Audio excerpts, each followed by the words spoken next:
What's up, guys? It's late in the evening. It's about 6 o'clock, but I just got a picture as I was getting off work of a turkey out here in this green field and a nice longbeard.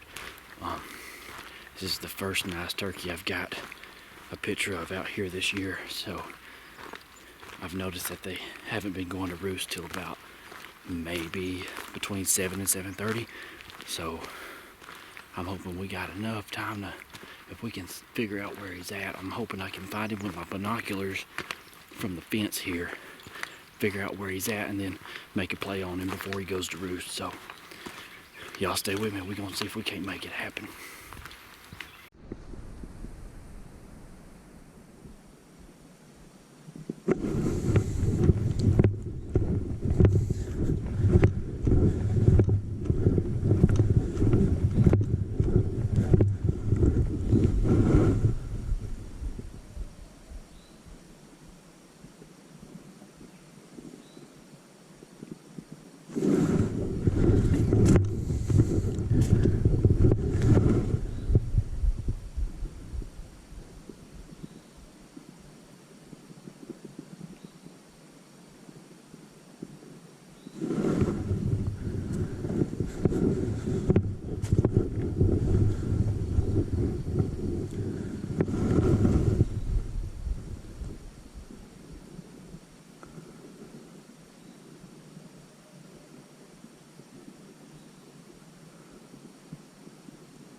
I see a turkey out in the field. I can't tell if it's a hen or if it's that gobbler I just got a picture of.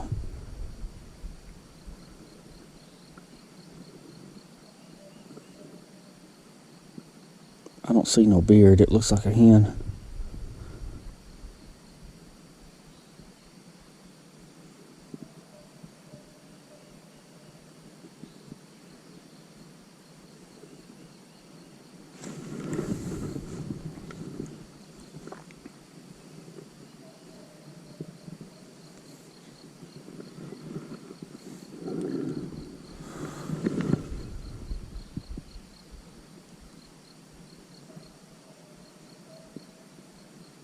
I wonder if he's around in that dip and I just can't see him.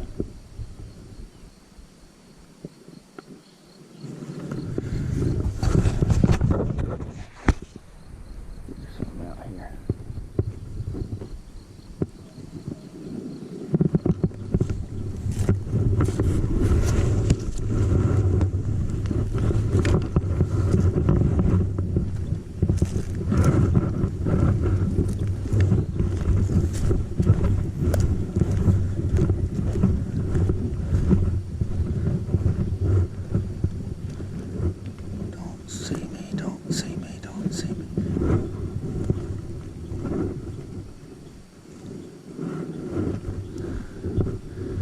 See the only turkeys I'm seeing right now.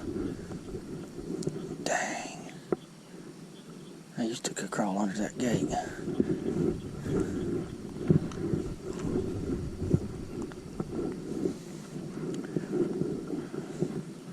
Ain't no problem to go over it, but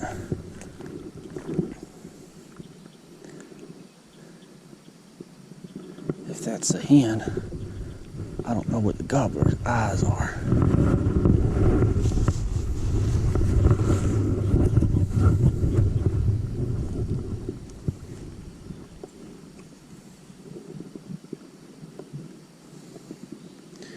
I really don't want to blind call him until I know that.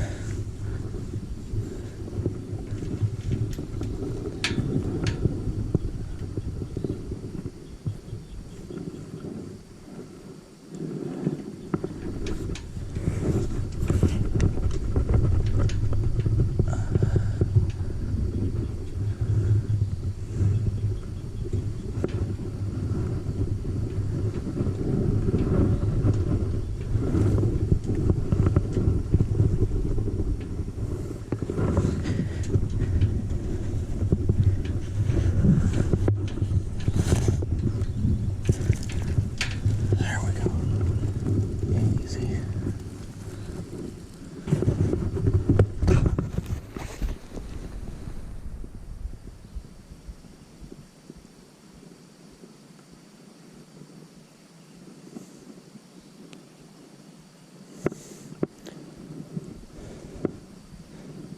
He's got a big head, but no, it's definitely not the turkey that I got a picture of.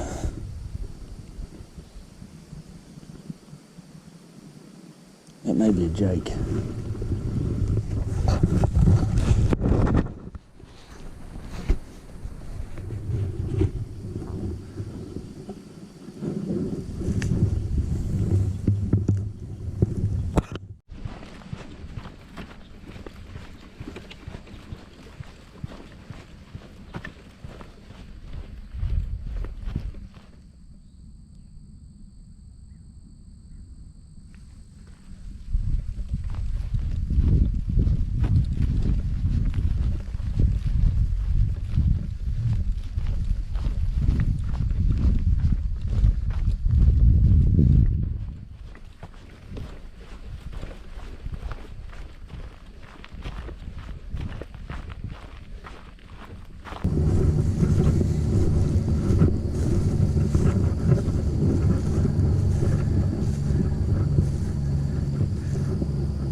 gobbling at me.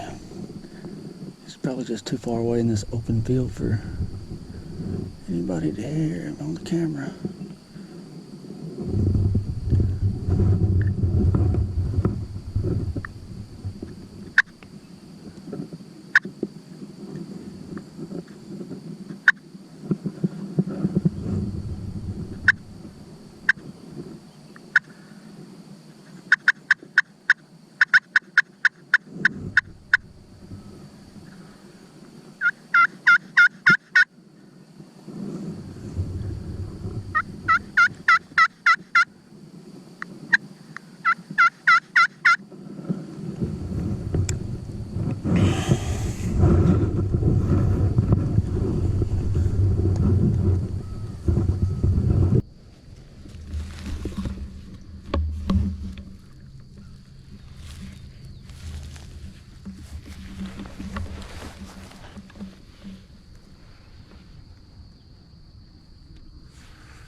Whew. Heck yeah, son.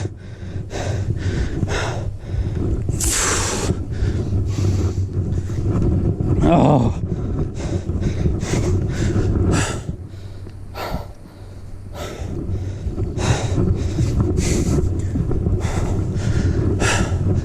Thank you.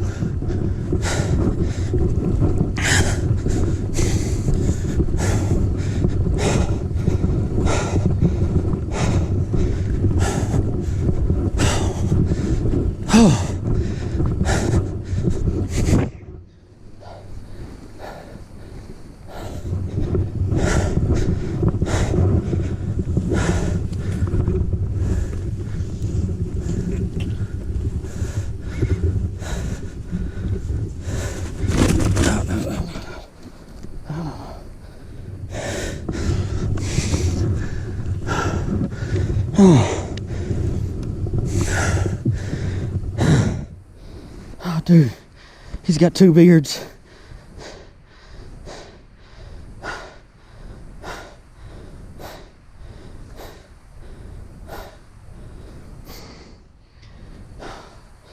Oh my God.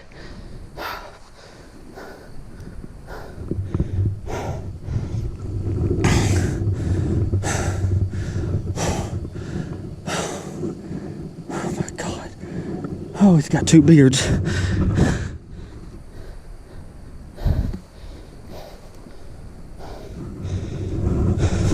Oh, come on, buddy. I haven't even got to look at his spurs yet.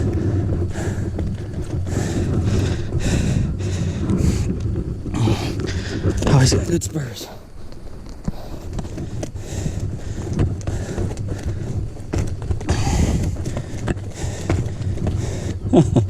Oh, thank you.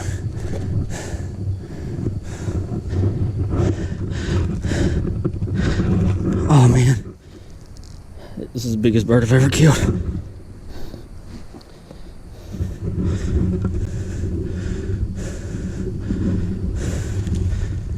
Inch-long spurs. Oh, crap. Holy crap, dude. Wow.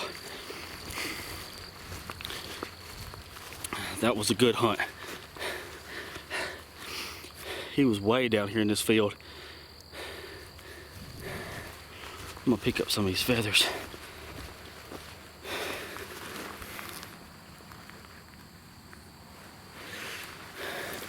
That way.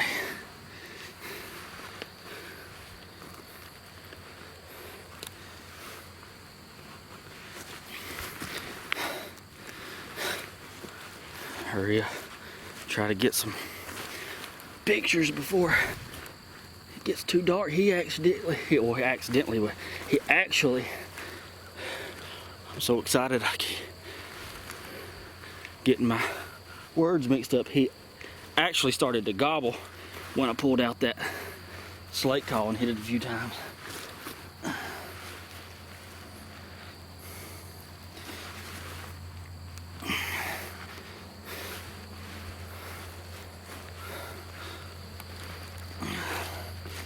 Yeah, this camera footage right here is probably all over the place. Try to grab some turkey feathers. He's the biggest turkey I've ever killed. He's got 2 beards. His spurs are at least 1 inch long. So he's probably gonna get mounted. That's why I was picking up the extra feathers, because I knocked a bunch of them out. The last turkey I killed, I knocked a bunch of feathers out. I'm gonna have to look into a different choke with a tighter pattern or something. But he was a poke, dude. Like,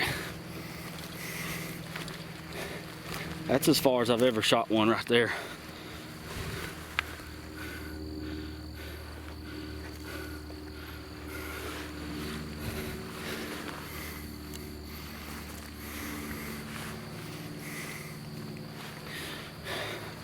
Y'all get a look at this.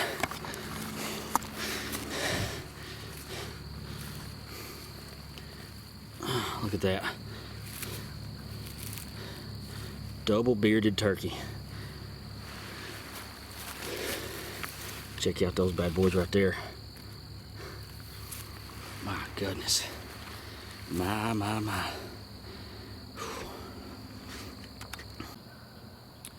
Well, here he is. This is by far probably the best turkey I've ever took.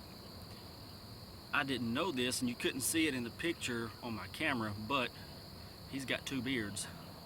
His spurs are also at least 1 inch long. Now, how this happened was, I was actually at work, and I was just about to get off right at 6 o'clock, and I had a notification come up on my phone from the Tacticams that I use, and I checked it, and he was standing just as pretty as you please right in front of my camera. So I hurried up, got home, changed clothes, hopped on the four-wheeler and busted out here just as quick as I could, hoping that it wasn't going to be too late. I got held up at the field on the front side because there was a turkey standing in front of it. and I wasn't sure if he had moved over because he had had plenty of time. And I got to looking through my binoculars and I couldn't see a beard. So I'm about 100% sure it was a hen. It could have been a Jake. It had a pretty big head, but I didn't see no Jake beard or anything like that. So I snuck over the gate, and instead of glassing that field, I decided to come to where I had the picture of him at. So this is an old shooting house that had been blew over in this previous storm we just had. So I crouched and crawled to the top of this little knoll that's out in the middle of this field and looked down, and sure enough, he was feeding in that green field that they had planted for the last deer season. So I crawled up behind the shooting house and peeked around, got my eyes on him, and I started calling to him. At first, he was wanting me to come to him. He stood there. He didn't gobble at first, and he kind of just puffed out and strutted back and forth for a second. So I pulled out my slate call and I give him some clucks, and that seemed to get his attention better. And then I cut at him and he gobbled. And then the next few times I called to him, he'd gobble. So what I'm looking at from where I'm sitting, we're on top of a knoll out in the middle of this was a young hayfield right now at the moment. They've had it cut, but you're looking off down to the green field and it dips. And when he went down in the dip where I couldn't see him anymore, I crawled around and got on the front side of this shooting house where I'd have a good backing. Well, after I sat there for a few minutes, he gobbled again down in the bottom and let me know which direction he was. And then I seen the tip of his fan. He started working up the hill until he come out into the open and crossed over, and he was headed to my right.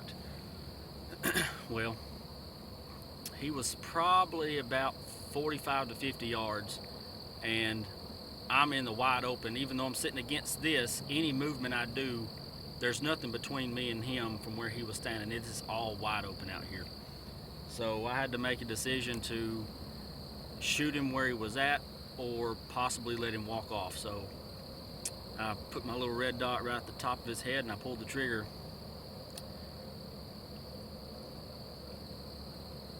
And it all worked out. This is number 2 for this season. I know where another one's at, but he's proven to be a little bit more difficult to hunt. So I'm glad this all came together. This is definitely one of my more memorable hunts.